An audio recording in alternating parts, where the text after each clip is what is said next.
नमस्कार दोस्तों, स्वागत है आप सभी का पीसीएस बाला के डिजिटल प्लेटफॉर्म पे। आज की जो क्लास है वो हमारे संविधान के भाग 1 पर है।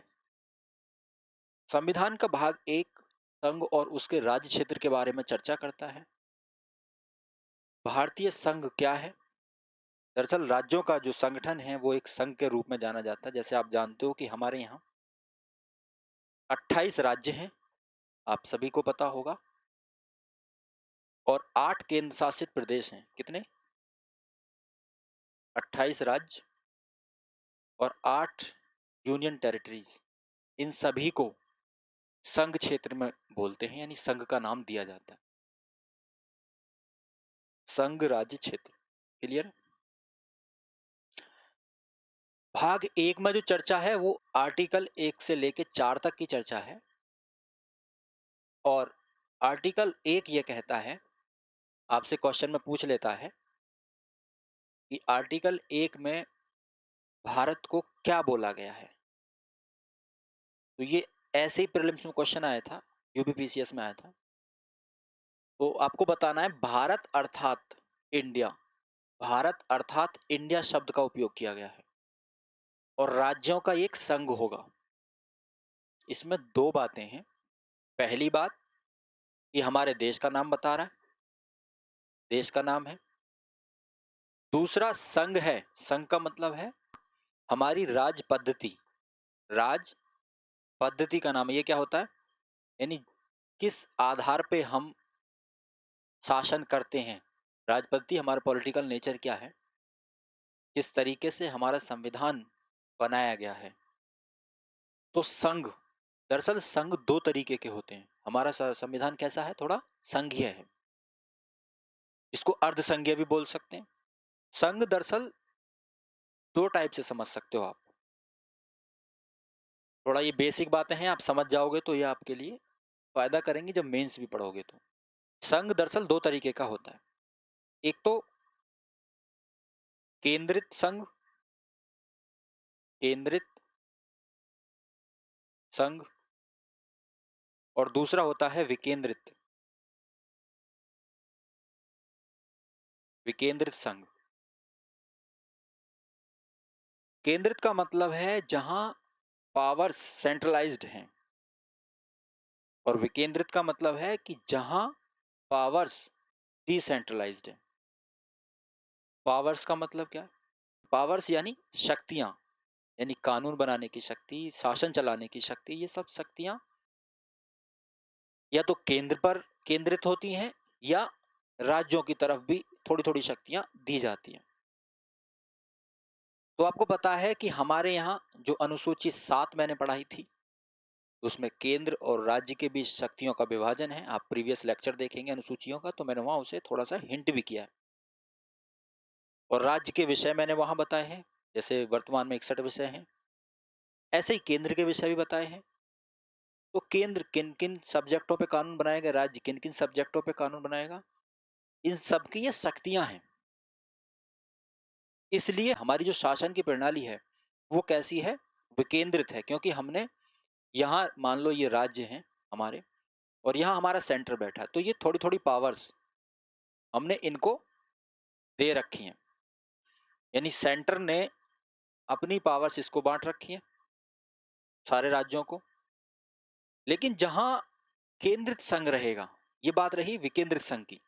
लेकिन जहां केंद्रित संघ रहेगा, मान लो यहाँ सेंटर है, तो सारी की सारी शक्तियां, मान लो ये स्टेट है, मान लो ये स्टेट है, तो ये सारी शक्तियां केंद्र पर केंद्रित रहती हैं, सेंटर के पास रहती हैं कानून बनाने की। जैसे अमेरिकी संविधान है, और सारी शक्तियां सेंटर के पास हैं।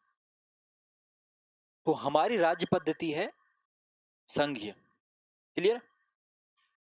आगे क्या है, भारत अर्थात इंडिया राज्यों का एक संघ होगा। और भारत के राज्य क्षेत्र में, यानी भारत में कौन कौन शामिल होगा, भारत में कौन कौन शामिल होगा, राज्यों के क्षेत्र।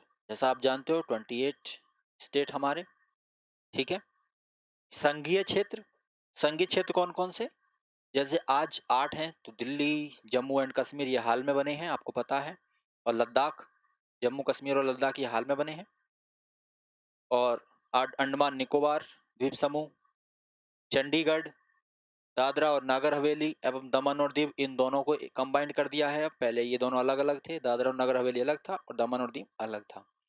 अब इन दोनों कंबाइंड करके एक बना दिया।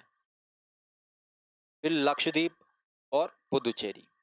इस तरीके से ये हमारे 8 संघीय क्षेत्र हैं तथा ऐसे क्षेत्र जो अर्जित किए जाएंगे या जो शामिल किए जाएंगे भारत के क्षेत्र में, वो भी हमारे संघ का हिस्सा होंगे, हमारे राज्य क्षेत्र का हिस्सा होंगे। क्लियर है? तो यहां से हमें क्या बात जाननी थी? एक तो ये जाननी थी कि हमारे केंद्र शासित प्रदेश कौन कौन से हैं, फिर भारत के राज्य क्षेत्र में कौन कौन शामिल हैं, 3, एक तो राज्य, दूसरा संघ, तीसरा जो आगे भी शामिल किए जाएंगे ये राज्य क्षेत्र में आएंगे। भारत का नाम क्या लिया गया है? भारत अर्थात इंडिया। क्लियर? और आर्टिकल 1 से 4 तक यहाँ बात की जाती है। आर्टिकल 1 की हमने चर्चा की है। ये बात सबको समझ में आई होगी? बोलो हाँ, ठीक है। आगे चलते हैं। दूसरा आर्टिकल ये कहता है कि नए राज्यों का प्रवेश या स्थापना। नए राज्य, यहाँ वो राज्य शामिल होंगे जो अभी हमारे संघ का हिस्सा नहीं है। यानी संघ में जो नए राज्य बाहर से शामिल किए जाएं, जैसे मान लो बांग्लादेश ये कह दे कि हमारा जो ये क्षेत्र है आप अपने संघ में शामिल कर लो, तो नए राज्य हमारे संघ में शामिल हो जाएंगे। यानी यहाँ संसद को ये शक्ति है कि वो उन क्षेत्रों को शामिल करती है जो वर्तमान में हमारे संघ का हिस्सा नहीं है। क्लियर है? आगे आर्टिकल नंबर 3 पे चलते हैं। आर्टिकल नंबर जो 3 है वो इंपॉर्टेंट है, यहां से क्वेश्चन बनते हैं।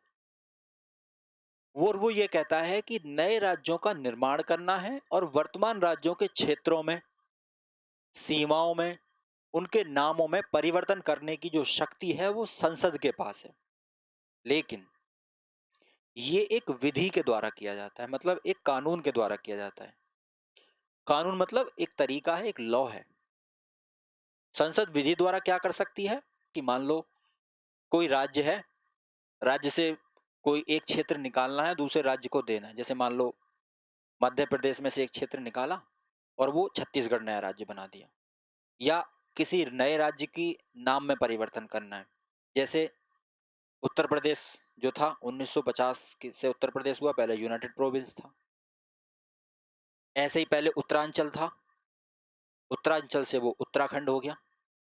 तो नाम में परिवर्तन करना हो, या दो राज्यों को मिलाकर एक राज्य बनाना हो, या एक राज्य से तोड़कर दो राज्य बनाने हो, ये सारी शक्तियां, यानी जो एग्जिस्टिंग राज्य हैं उनमें परिवर्तन करने की सारी शक्तियां केंद्र के पास होती हैं। क्लियर? तो संसद क्या क्या कर सकती है, इसी में इन्होंने बताया है कि ये नाम वाम में परिवर्तन कर सकते हैं। राज्य क्षेत्र को, यानी जो राज्य है उसके क्षेत्र को बढ़ा भी सकती है, घटा भी सकती है, सीमाओं में परिवर्तन भी कर सकती है और नाम को भी बदल सकती है। ठीक है? यानी राज्यों में जितना भी तोड़ना, जोड़ना, बढ़ाना, घटाना, नाम परिवर्तन सब संसद करेगी, लेकिन वो कानून के तहत किया जाएगा, ऐसा कहा गया है। मतलब विधि के द्वारा किया जाएगा। और विधि क्या है? विधि में 2 शर्तें शामिल हैं। पहली शर्त ये है कि ऐसा कोई भी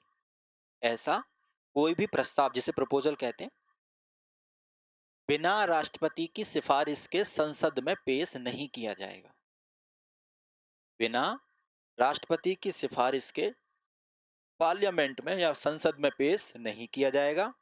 संसद मतलब दोनों सदन, चाहे लोकसभा चाहे राज्यसभा, किसी भी सदन में नहीं लाया जाएगा।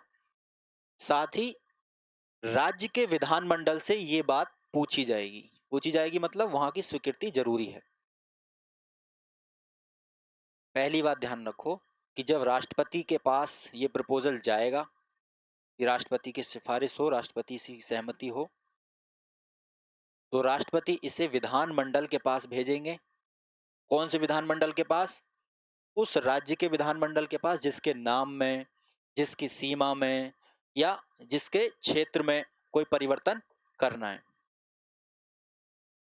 और वो राज्य का विधानमंडल एक निश्चित समय में राष्ट्रपति को अपनी स्वीकृति देगा, मतलब अपनी कंसेंट देगा कि ठीक है आप ऐसा कर लीजिए। और मान लो कोई टाइम दिया राष्ट्रपति ने और विधानमंडल यानी जो राज्य की लेजिस्लेटिव असेंबली होती है वो उस टाइम में रिप्लाई नहीं दे पाया, तो उस चीज का कोई फर्क नहीं पड़ेगा। राष्ट्रपति समझेगा कि विधानमंडल ने या लेजिस्लेटिव असेंबली ने अपनी सहमति हाँ बोल दी।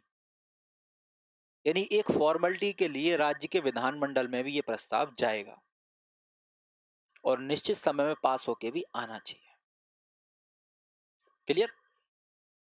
फिर ये प्रस्ताव राष्ट्रपति के पास से संसद में जाएगा और संसद इस पे कानून बना सकती है, और जो जो कानून बना सकती है वो मैंने आपको बताया।